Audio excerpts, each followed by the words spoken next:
15. Hey, I'm live. Hello, everybody. Coach Mike here. Coach Mike is always improving. I hope you are too. I decided to go live today. And if you want to join me on real quick, I can always bring guests in. I'm trying this, what do you call it? The Substack Studio, Creator Studio. So I just want to do something a little different today. Noticing as I was waiting to turn on all the AI, AI is going crazy on Facebook these days and some other places. Everybody says, oh, you can create all these videos, but they're flooding the reels with fake AI video. I mean, they're worse than just using AI to help you create some video to do something positive. And some of them are so obvious, it's not even funny. With that being said, I just came home from my Unifor networking meeting this morning. We got a good group, a little light this morning after the holiday. I guess that was to be expected. But here's the big thing. What is any networking group designed to do? What are they supposed to be doing? Why should you be there participating?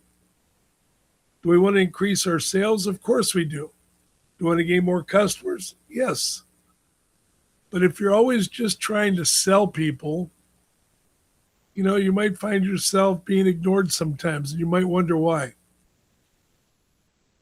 In a networking group, at least most of the ones I am, we're there building relationships. I participate in 3 different groups. We all have sort of a three different characteristics or atmosphere or the identity of the group, if you call it that. But there's still relationships being built. And everybody that I know of wants to do business with people they like, that they know, and more importantly, that they trust. That's a key facet there. This morning we had a guest at our meeting in his area of business. He's an auto mechanic, and he used to work for a dealer. And he left that dealer because he felt they were asking him to be dishonest to increase sales at times. He didn't feel comfortable doing that to customers. And we all see it out there. And I'm sure there's a lot of good dealers out there that don't do that. But there's always somebody out there, and you see them, they want to sell. Years ago, we had a gentleman come into a networking group that I was in California. He used to sell a high-end water filter. You may have heard me tell this story before here on Coach Mike Now or whatever, networking. But he joined the group, and back then things were a little different. The system he was selling was like $1,000 system. He put it under the counter and install the thing. And so he's in the group for like a month. And he comes to me one day and he said, Mike, nobody's buying anything from you. Why are we supposed to be supporting each other? Well, sure. Number one, if you're depending just on the sales you're going to get from whatever group you're in, you're setting yourself up for failure right there. Because unless you're likely enough to be in a group that has like 100 members, what are you going to gain? What you want is for those people to trust you to refer you to their network. That way you can reach 1,000 people, not 100, for example. So I explained to him, look, you've only been here a month. You're selling a high-ticket item. People aren't just going to always spend $1,000 on a water filtration system. At that time, I had a mail and parcel center, like a UPS store, but independent. So I had my average profit would be $4 or $5 on a package. So how many packages do I need to sell or have shipped to equal what he would make off of one system? So he was okay for a while, but about 3 or 4 weeks later, he come back complaining again. Oh, nobody's doing business with me.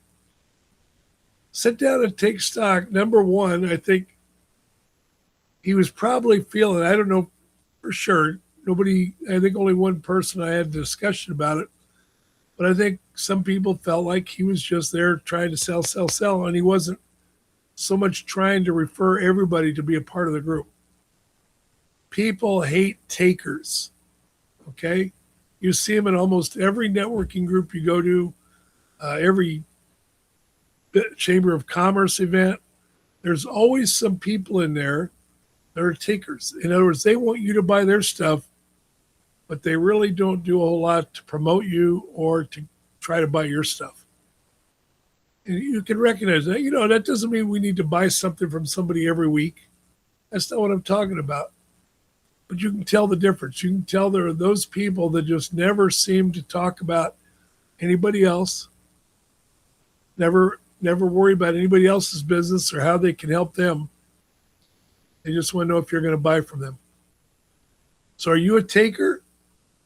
Are you there to build a relationship so people trust you not only to buy from you, but to refer you to other people?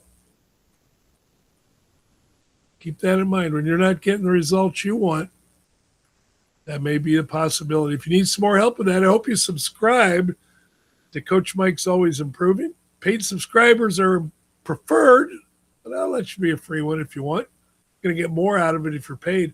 And if you need some help coaching you'd like me to coach you with your introductions or your pitch or whatever, or maybe just give you some advice on what you're experiencing when you go to different networking groups, hey, send me an email, coachmike@coachmikenow.com, or leave a message, a comment in the comment section. Boy, my brain's still on holiday today, but I'll get back to you and see if we can't help you improve in your business.